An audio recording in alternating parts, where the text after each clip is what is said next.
Harare, NYTIMES, she is known for deft political maneuvering, a volcanic temper and a reputation for corruption. She once punched a photographer in Hong Kong with a diamond-encrusted fist. More recently, she was whisked out of South Africa to avoid arrest after a fashion model accused her of beating her with an electrical cord.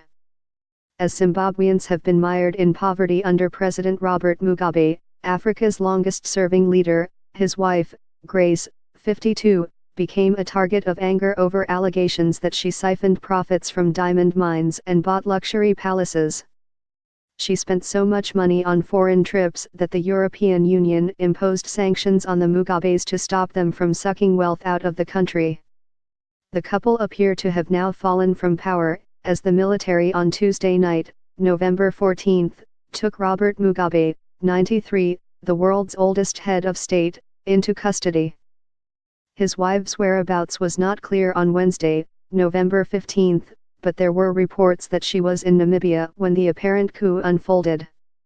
Despite deep unpopularity across the country, Zimbabwe's First Lady managed to vault herself to the center of a vicious internal battle to succeed her husband.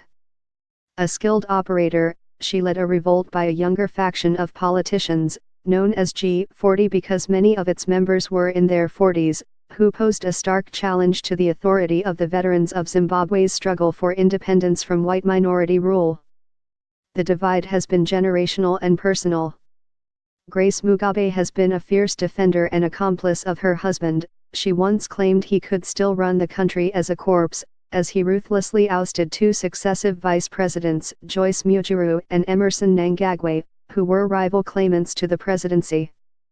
Above all, she has emerged as a champion of her own presidential aspirations as her husband's health has visibly declined. "They say I want to be president," she told the recent party rally. "Why not? Am I not a Zimbabwean?"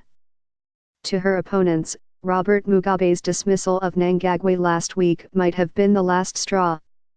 Mnangagwa, like the president, was a veteran of Zimbabwe's liberation movement, but he was discharged for disloyalty, disrespect, deceitfulness and unreliability.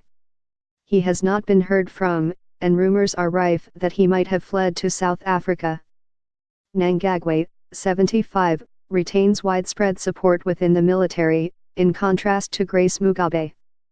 The two made no secret of their enmity. He accused her of trying to kill him with poison-laced ice cream and seizing power for herself in order to protect the Mugabe family's assets. "Why would I kill him?" she is reported to have replied to the accusations. "I can't prepare one cup of an ice cream to kill Mnangagwa. Who is he? I am the wife of a president."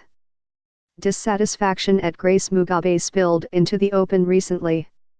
"We hate what you're doing," protesters chanted recently at a rally of the Mugabe's governing party, ZANU-PF, before they were arrested and charged with undermining the president's authority.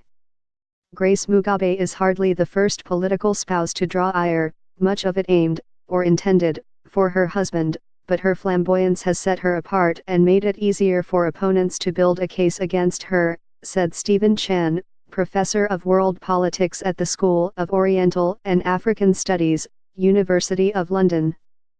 Grace Mugabe became a Lady Macbeth in the Zimbabwean soap opera. She led her ailing and aged husband to make his fatal miscalculation that he could stand in the face of united military opposition, Chan said.